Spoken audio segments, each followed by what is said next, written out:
Hi guys, today is October 2nd, and before I start this video, I just want to wish my niece Gabriella a very happy birthday. And today I'm wearing a Cher shirt, and Gabby doesn't really like Cher, but I like to mess around with Gabby and say that Cher is her favorite singer ever. And during this past summer, Gabby stayed over my house, and every day nonstop I would play the song Dark Lady by Cher, and it would just get on her nerves, and I would just, laugh about it. And honestly, I was hoping that she would just love that song and love Cher, but that didn't happen. But anyway, I just want to wish her a very happy birthday. Gabby, I hope you have a wonderful birthday, and I hope you have a great day.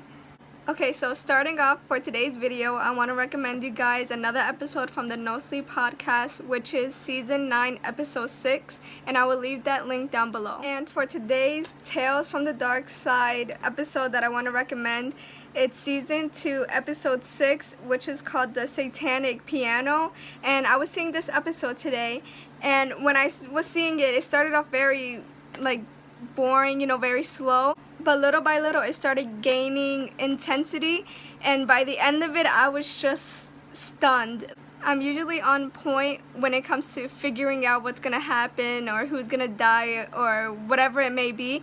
But for this episode, it was just so, unpredictable.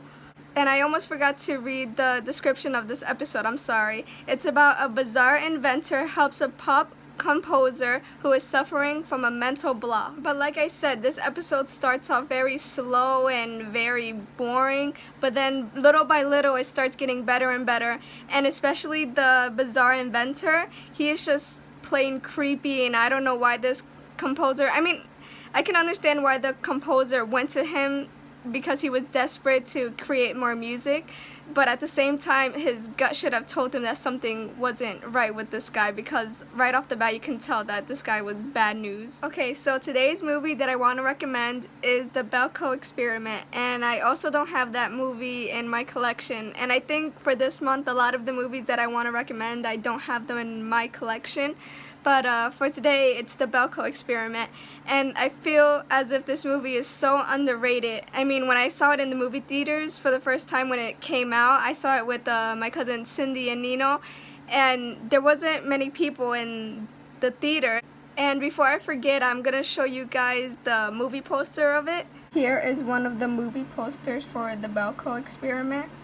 If you've never heard of the Belko Experiment, it's mainly about a lot of people work in this office, and a voice comes over the intercom saying that you have to kill at least 30 people within 2 hours, let's say, and if you don't do so, then we're gonna kill 60 people. And of course, in the beginning, everyone thinks that it's just a joke, that someone's messing with them. So many people have to fight for their lives, hide, or maybe some of the characters just start killing just to protect themselves.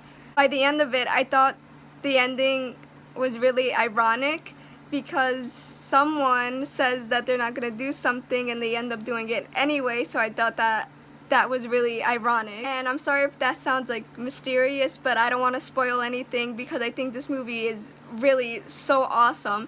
And I just saw the Belko Experiment about 2-3 weeks ago when I had a sleepover with my cousin Cindy and Lola. Lola had never seen that movie, but I think she wanted to, so me and Cindy showed her, and she was even getting a little antsy because she kept saying, oh, who's gonna die, what's gonna happen, So it was really fun to see her experience when she was seeing the movie. And the main guy, John Gallagher Jr., I hope I'm saying his name right, he was in the movie The Belko. And that same night, me, Cindy, and Lola were seeing another movie of his called Hush, and that's also a great horror movie. I think I recommended that movie last year. So both of his movies, The Belko Experiment, Hush, were both great, awesome, scary movies. And I think that The Belko Experiment is such an underrated movie because I thought that it should have gotten way more people in the theaters and a lot of more positive reviews, because for me, it was just a great experience for me to watch the movie. That's it for today's video. As always, I will link the No Sleep podcast episode that I recommended for today in the description box, as well as the movie trailer for the Belko Experiment. And just in case any of you are wondering what is on my lips, I'm wearing Allegedly by Jeffree Star Cosmetics. And I absolutely love this shade. At first, when I saw it on the website and on other people, I didn't really like it, but I just bought it because I thought maybe I would like it if I see it in person. And I did. I love it, and I'm always wearing this color now. And today as eyeliner, I wanted to use the shade Rose Madder by Jeffree Star Cosmetics as well. And just in case any of you want to buy them or check them out, I will link both of these shades in the description box down below. So that's it for today's video. I hope you guys enjoyed it, and thank you so much for watching.